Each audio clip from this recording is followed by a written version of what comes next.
Seorang kanak-kanak perempuan 9 tahun parah selepas terjatuh dari tingkat 2 projek perumahan rakyat Desa Mutiara, Johor Ahad lalu. Kejadian berlaku selepas jeriji penghadang di blok kediaman itu tercabut.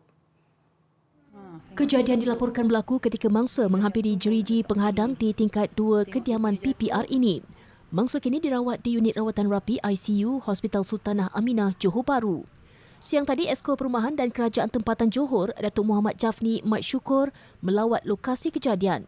Menurut beliau, PPR Desa Mutiara yang dibina sejak 19 tahun lalu antara projek perumahan rakyat tertua di Johor. Tidak dinafikan beberapa infrastrukturnya sudah berusia selain turut rosak disebabkan vandalisme. Saya dah cek, dia sebenarnya yang dulu punya kaedah, dia just tanam tau. Jadi sekarang semalam kita bincang teknikal, kita buat wall plug dan bracket yang sedia ada yang kuat, kita akan tambah bracket kiri kanan lagi. Jadi sekurang-kurangnya saya ingat dia boleh tahan 200 kilo punya bebanan.